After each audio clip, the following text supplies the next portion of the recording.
बहुत सुंदर बात आचार्य देव हमें बता रहे हैं कि अपना भाग बदलोगे। क्या कहा मैंने? अपना भाग बदलोगे तो औरों के भी भाग बदलने में मदद आएगी। पंडित जी क्या कह रहे हैं आचार्य भगवान यहाँ पर? अपना भाग बदलेंगे तो औरों के भी भाग बदलने में हम कार्य सिद्ध कर लेंगे। कहने का मतलब ये है, एक व्यक्ति गाड़ी लेकर के यहाँ से सम्मेद शिखर जा रहा था। गाड़ी में कितना शिखर होते हैं विकास भाई? 4 शिखर, एक ड्राइवर और 3 उसकी फैमिली, है ना? जो ऑनर होगा उसको वो बैठेंगे। अगर गाड़ी अकेले लेकर जाएगा तो भी सम्मेद शिखर जाएगा, खर्चा उतना ही लगेगा, टोल टैक्स उतना ही लगेगा और समय भी उतना ही लगेगा। अगर वो व्यक्ति एक मैसेज भेज दे आपके ग्रुप में या मंदिर में सुबह कहे कि शाम के मैं सम्मेद शिखर जा रहा हूँ, जिस किसी को मेरे साथ चलना है, तो मालूम है कितने लोग सम्मेद शिखर होके आएंगे? रविंद्र जी, अध्यक्ष जी, 4 लोग, एक स्वयं और 3 उनके साथ। शिखर जी जाने से आने तक में जितना भी अर्घ का एक एक चावल चढ़ाएगा, एक एक पद बोलेगा, एक एक माला फेरेगा, और अगर आकर वो दीक्षा भी ले लेगा या संयम धारण करेगा, त्याग करेगा, तो उस ड्राइवर को और उस ऑनर को उतना पुण्य मिलेगा जितना भी कमाया है उसका 17% उसके खाते में अपने आप जुट जाएगा। इसलिए आचार्य कह रहे हैं अपना भाग बदलोगे ही, साथ में अगर औरों का भी भाग बदल लिया तो इससे अच्छी बात क्या होगी? एक फैक्ट्री का मालिक होता है, वो कमाता अकेला है, लेकिन पेट कितने लोग का पालन करता है? राकेश जी, आपके पर्दे की दुकान है, कम से कम 5-6 तो लड़के होंगे। पंडित जी आप भी विधान करने जाते हैं, प्रतिष्ठा करने जाते हैं, 3-4 पुजारी तो आपके साथ भी होंगे। रविंद्र जी आपका पुरुष का काम है, 100-50 लोगों को आप भी रोजगार दे रहे होंगे। चंद्रा कॉफी हाउस वाले अनिल भैया हैं, वो भी 100-50 लोग को रोजगार दे रहे हैं। हम भी, हमारे साथ भी लोग चल रहे हैं, आपके साथ भी चल रहे हैं। तो ये कहने का मतलब है हमारे निमित्त से ना जाने कितनों का चूल्हा जल रहा है, हमारे निमित्त से कितनों का पेट भर रहा है। तो आचार्य कहते हैं कि अपना भाग के साथ साथ हमने कई लोगों के भी भाग को बदलने की क्षमता आ गई है। रिक्शा वाला है, कई बार घर जाता है और रास्ते में कोई मिल जाता है, तो रास्ते में मिलने वाला भी ये सोचता है चलो मुझे रिक्शा मिल गया। क्या मिल गया? अंधेरे में कोई व्यवस्था थी नहीं और रिक्शा मिल गया। और रिक्शा वाला भी, अजय पंकज भाई, वो ये सोच रहा है चलो जाते जाते 100 रुपए कमाई का नसीब मिल गया। निमित्तिक दोनों के ऐसे संबंध जुड़ गए। वो सोच रहा है चलो घरवाली कहती थी एक्स्ट्रा कमाई करो, आज मुझे जाते जाते भी 100 का नोट मिल गया। अब कम से कम घर में एक मिठाई का डब्बा तो चल ही जाएगा, आज कुछ अच्छा नमकीन या कुछ अच्छे पूरी पकवान खा लेंगे। निमित्त कहाँ मिला? उस व्यक्ति का, उसका भी भला हो गया और तुम्हारा भी भला। याद करो आचार्य विराग सागर जी महाराज को, जिन्होंने 45 साल पहले अपने भाग को बदला। क्या बदला पंडित जी? अपने भाग को बदला। उन्होंने अपने भाग को इसलिए बदला क्योंकि उन्होंने चोला बदला और ये ड्रेस ले ली जो निर्गंध साधु की ड्रेस है। क्या कहा मैंने? एक बहुत बड़ा प्रश्न अभी 3 दिन से सभी के मोबाइल पर आ रहा है और लोग भी हमसे आकर प्रश्न करते हैं कि आप नग्न क्यों रहते हैं? क्या कहा? जोर से बोलो। अभी मैं आपसे भी पूछूं तो आधे से ज्यादा लोग बता नहीं पाएंगे, क्योंकि कभी भी आपने पूछने की हिम्मत की नहीं। रूढ़ी परंपरा में आपने, हाँ साधु होते हैं, नंगे होते हैं, भगवान भी दिगंबर हैं, वो भी दिगंबर है, बस यही शब्दों को सुन करके हमने वही चीज प्रसारित कर दिया। मालूम है यथा जात रूप। क्या कहा मैंने? कभी आपने मुर्दे को कपड़े पहने हुए देखा है? वो तो आप डालते हो। कभी कभी मरता हुआ व्यक्ति जब होता है ना, तो आप उसको देखना, वो छाती पर रखे हुए एक धागे को भी खींचता है, उसे बेचैनी होती है, उसे ये लगता है अजीत भैया कि ये सब चीज निकाल कर मैं अलग कर दूं। कभी कभी आपको भी घबराहट होती है तो आप पलंग छोड़कर जमीन पे लेट जाते हैं, जमीन छोड़कर खिड़की पे या दरवाजे पर चले जाते हैं, क्योंकि आपको क्या हो रही है? बेचैनी हो रही है। अंदर से कुछ छोड़ने की ताकत एक आ गई है। तो यथा जात रूप कहा गया। यथा जात रूप का मतलब होता है जैसे 1-2 साल का 3 साल का बच्चा अगर आपके घर में है तो पेंट शर्ट कपड़े लत्ते नहीं पहनता और घूमता है सहज रूप में, उसके अंदर विकृति नहीं है। कपड़े क्यों उतारते हैं मालूम है राकेश जी? इसलिए उतारते हैं कि वसन, क्या कहा मैंने? वसन वासना को ढकने के लिए है। वसन वासना को ढकने के लिए है, और जिसने वासना को ढक लिया है इसलिए उसको वसन की आवश्यकता पड़ती है, और जिसने वासना को त्याग कर दिया है उसे कोई कपड़े की आवश्यकता पड़ती है। क्या समझ में आए? जिस व्यक्ति को शर्म लगे, अंदर से इंद्रियों की चेष्टाएं बढ़े, तो उसे कोई लंगोटी पहनना पड़ता है या अंडरवियर पहनना पड़ता है या कोई गमछा लगाकर घूमना पड़ता है। आप देखिए, अगर आप बाथरूम में भी हैं और अगर आप नग्न होकर नहा रहे हैं, यहाँ तक कि अंडरवियर भी पहने हैं, और किसी ने दरवाजा नॉक कर दिया तो आप घबरा जाते हैं कोई आया तो नहीं, जबकि पंडित जी क्या दरवाजा क्या है? नॉक है, बंद है, फिर भी आप घबराते हैं। क्यों? क्योंकि आपके अंदर वासना है। हमारे दिगंबर साधुओं में कोई वासना है नहीं। 1000 महिलाएं खड़े कर दो और उनके बीच अकेला साधु भी खड़ा हो जाए, तब भी उसके पूरे शरीर में कहीं से कहीं तक भी वासना जैसी कोई रत्ती भर चीज नहीं होती। और घर की स्त्री छोड़कर कोई बाहर की महिला खड़े हो जाए तो पेंट पहने पहने व्यक्ति के अंदर भी वासना प्रकट हो सकती है। हमारी साधना है। नग्न रहना एक प्रकार का परिचय और एक प्रकार का मूल गुण और एक प्रकार की साधना है। अगर हिम्मत हो तो 5 मिनट नग्न रहकर देख लो, समझ में आ जाएगा कि कितनी बड़ी साधना एक दिगंबर साधु आज जैन समाज नहीं सभी समाज के बीच में करती है। आप देखिए, भारत के राष्ट्रपिता महात्मा गांधी भी जैन संत के अनुयायी थे, जैन दर्शन के प्रभावित थे। उसके बाद पंडित जवाहरलाल नेहरू हुए, उन्होंने भी जैन दर्शन का डंका बजाया। कई पुस्तकें लिखी तो उसमें सिर्फ यही लिखा कि दिगंबर संत सबसे प्राचीन परंपरा और बहुत महान तपस्वी साधु हैं। उसके बाद इंदिरा गांधी हुई और इंदिरा गांधी ने तो गजब कर दिया। गोमटेश्वर बाहुबली जो इतना बड़ा मूर्ति विश्व की सबसे बड़ी बाहुबली भगवान की है, उस पर हेलीकॉप्टर से पुष्प वर्षा करके उनके दिग्वंदन करके चले गए। उसके बाद जितने भी राष्ट्रपति हुए जो 12 साल में मस्ताभिषेक होता है, सब जाकर के गोमटेश्वर बाहुबली में अभिषेक करते हैं, वहां पर भगवान के दर्शन करते हैं और वहां रहने वाले सानिध्य प्रदान करने वाले निर्गंत साधुओं के दर्शन करके आशीर्वाद देते हैं। अभी भी वर्तमान में हमारे भारत के यशस्वी प्रधानमंत्री माननीय नरेंद्र मोदी जी भी कम से कम 5-6 साधुओं, बड़े बड़े साधुओं के पास जाकर के आशीर्वाद लेकर के आए हैं और उन्हीं के आशीर्वाद से आज तक वो सत्ता में बरकरार हैं। महानुभाव वो कहते भी हैं ये भगवान महावीर का शासन काल जियो और जीनो दो का है। इसीलिए महानुभाव निर्गंत साधु जो भगवान महावीर स्वामी में भेष धारण किया था, क्योंकि 3 प्रकार की चर्या है, एक उत्तम है, दूसरी मध्यम है और तीसरी जघन है। उत्तम जो हम लोग पालन करते हैं, मध्यम जो अन्य साधु पालन करते हैं और जघन में जो आप सभी लोग ग्रस्त में जीवन जीते हैं। 3 प्रकार की साधना है। कई लोग बादाम को अच्छे से चबा लेते हैं। राकेश जी क्या कहा? मनोज भाई क्या कहा मैंने? बादाम को, अखरोट को, पिस्ते को, काजू को बहुत अच्छे चबा लेते हैं। कुछ लोग ऐसे हैं जिन्हें पानी में गलाकर देना पड़ता है। अब आप कहोगे मैं तो बादाम अच्छे से खा लेता हूं, तुम गला के क्यों खा रहे हो? इसमें क्वेश्चन मार्क नहीं, उसकी क्षमता नहीं।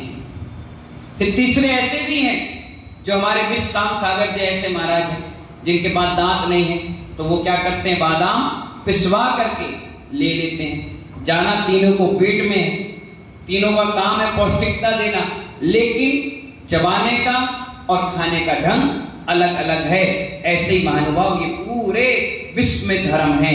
किसी ने उत्तम मार्ग अपनाया है, किसी ने मध्यम मार्ग अपनाया है और किसी ने जघन्य मार्ग अपनाया है। अब जघन्य वाला उत्तम की कमेंट्स बाजी नहीं करे और मध्यम वाला जघन्य की हंसी ना करे और जघन्य और मध्यम वाला कभी तीनों की हंसी ना करे या दोनों की हंसी ना करे। इसीलिए महानुभाव सब अपने स्थान में अच्छे हैं, सबका सम्मान ही हमारा सम्मान है, सभी की साधना का सम्मान। हमें भी कई लोग रास्ते में मिलते हैं, हम भी सबका सम्मान रखते हैं, वो हमारा सम्मान रखते हैं। यही तो भारत की नीति है, क्योंकि तीर्थंकरों ने विदेशों में जन्म नहीं लिया, उन्होंने भारत की धरती में जन्म लिया और भारत की धरती से ही मोक्ष प्राप्त किया।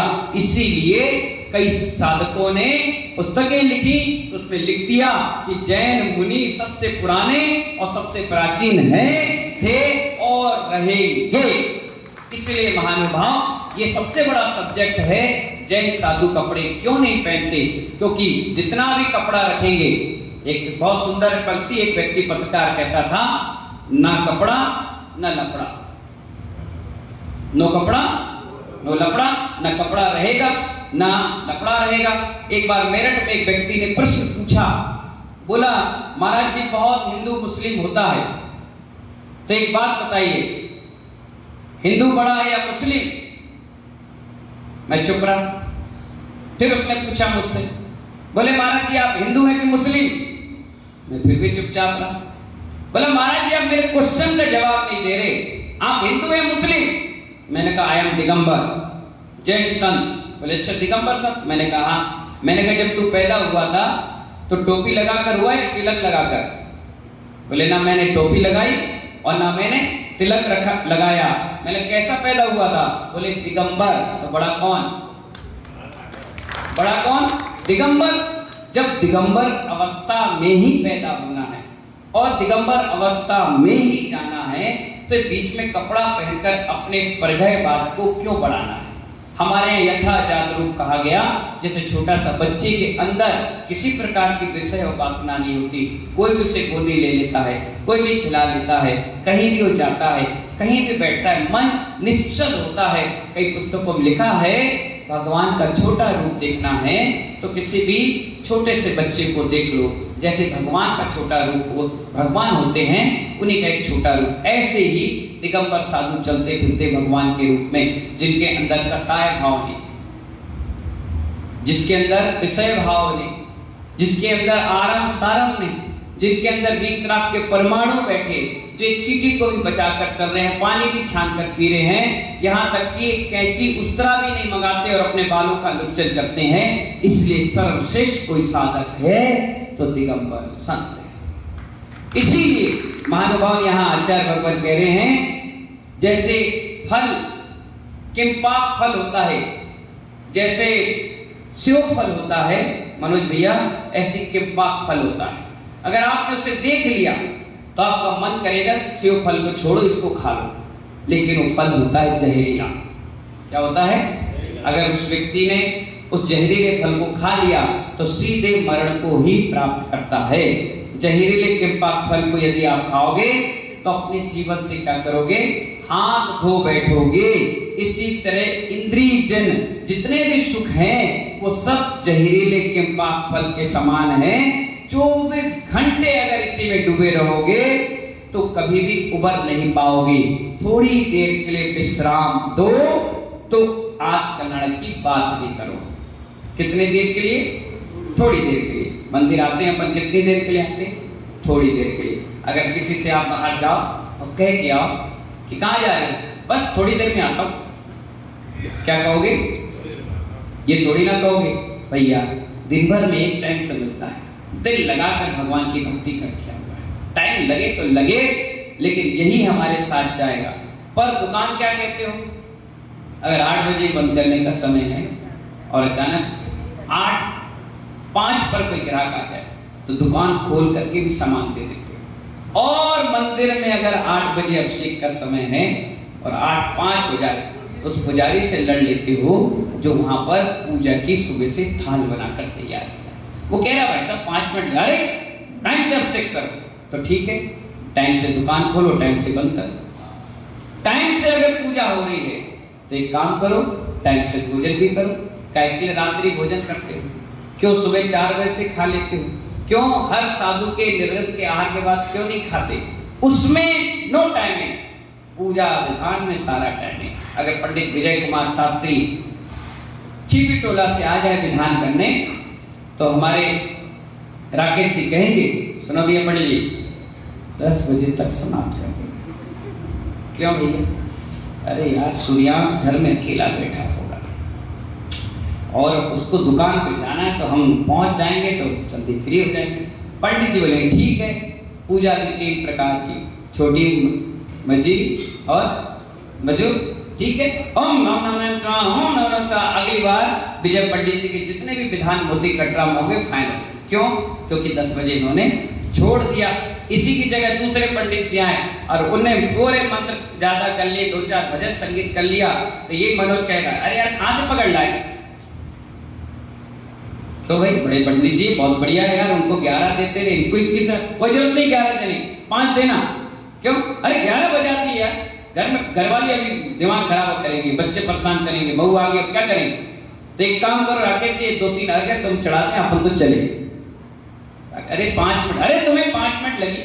और यही अगर चैन वाला आ जाए ग्राहक और 1 घंटा इनका दिमाग खराब करे और लेगा ना ले तो उस पर कभी जिंदगी में गुस्सा नहीं करते, सधर्मी पर ही गुर्राते हैं, सधर्मी पे ही चिल्लाएंगे।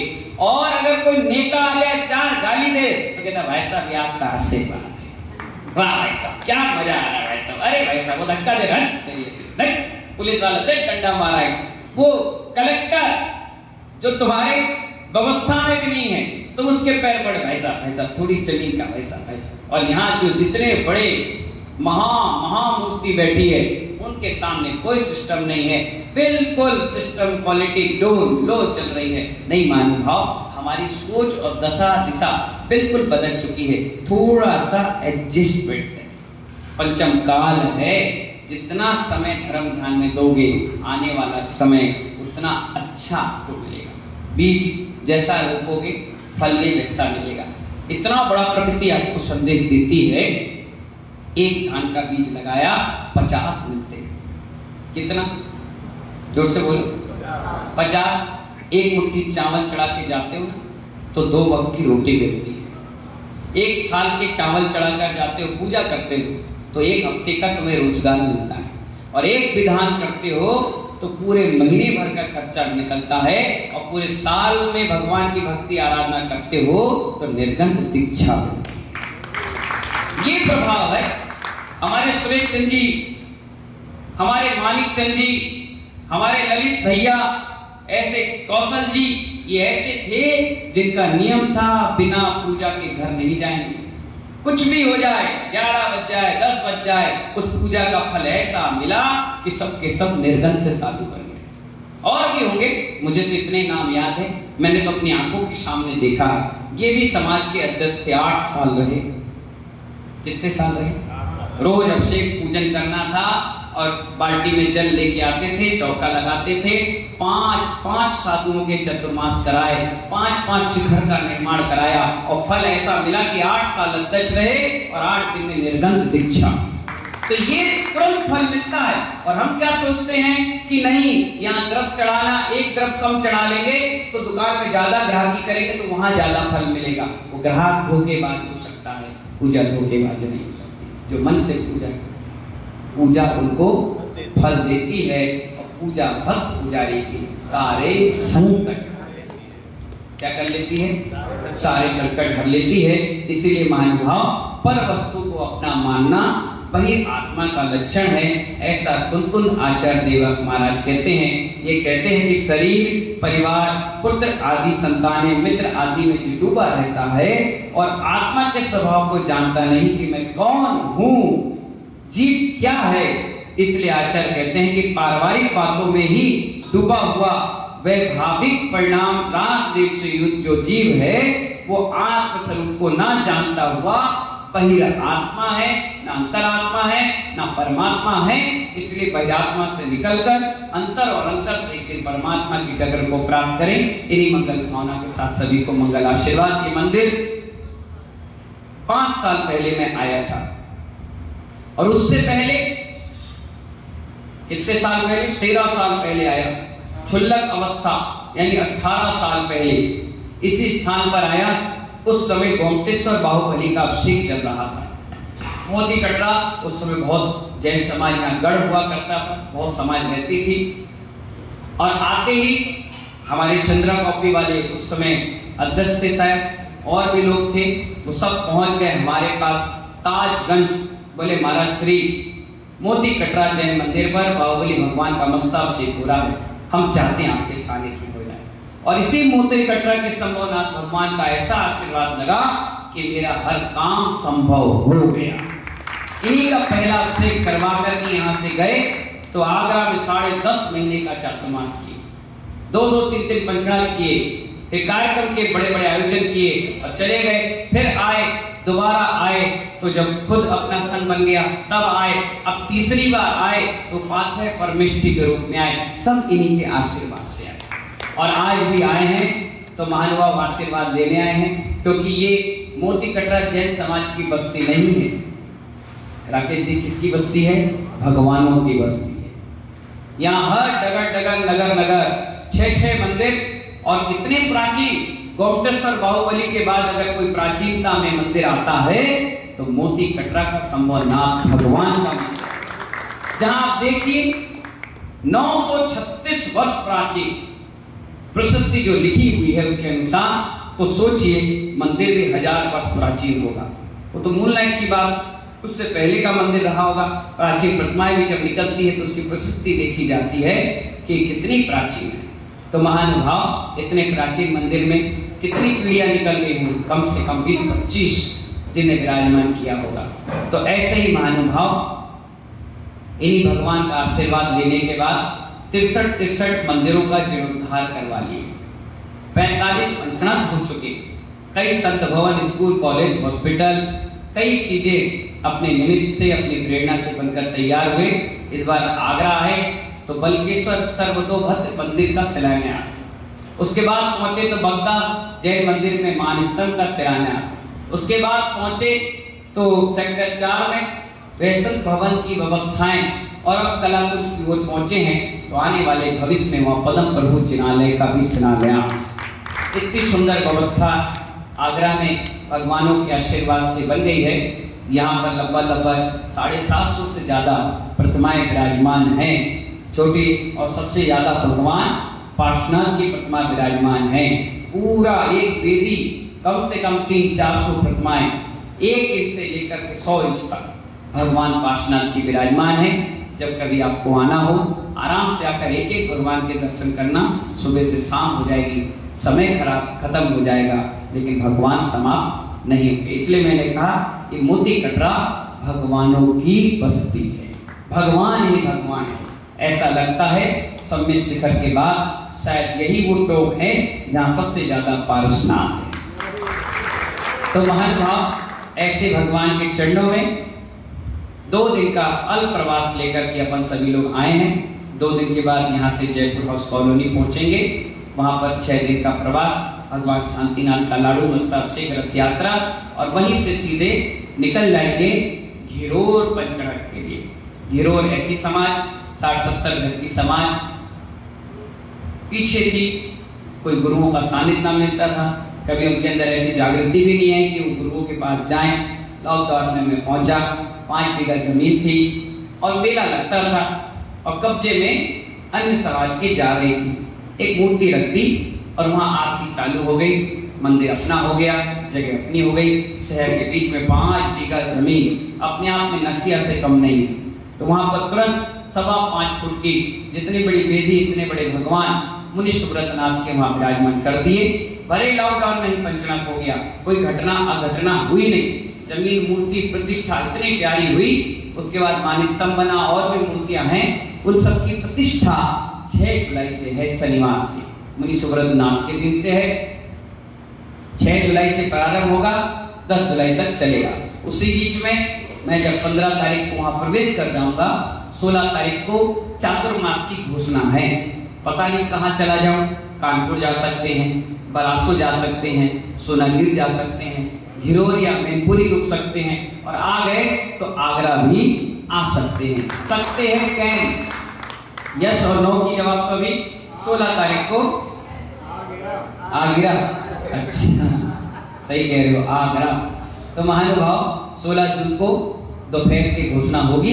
पता नहीं किस करवट ये पुण्य का घड़ा ले ले, जहां का ले लेगा, तो फिर मोती कटरा आएंगे और 18 साल पुरानी याद फिर ताजा करेंगे। भगवान बाहुबली का महामस्तक से हजारों कलशों से करेंगे, क्योंकि साल में एक बार कोई ना कोई आपके अनुष्ठान होता ही है। इतना पुराना मंदिर है, तो जब समाज एक साथ आती है तो मंदिर की व्यवस्था और जागृति और यहाँ पर मंत्रोच्चार से चमत्कार अतिशय बढ़ते चले जाते हैं। अभी लक्ष्य घिरोर का है, बीच में एतमारपुर त्रिमूर्ति मंदिर आ गया। कई दिनों से वो मंदिर बन रहा था, अब वो कंप्लीट हो चुका है। पिछले 18 साल से मैं देख रहा हूँ। 8, 9 और 10 तारीख को उसकी वेदी प्रतिष्ठा पंचकणा मस्तक से 30 साल में हो रहा है। उनकी इच्छा है कि महाराज श्री आप निकल रहे हैं तो हमें भी 1-2 दिन का समय दे दें। मैंने कहा ठीक है। 8 तारीख को तो मैं वैसे ही पहुंच रहा था, अब 9 को 1 दिन और टाइम दे दूंगा। भगवान की मूर्तियों पे सूरमन देकर सीधे आगे निकल जाऊंगा और घिरोर पहुंचूंगा। घिरोर छोटी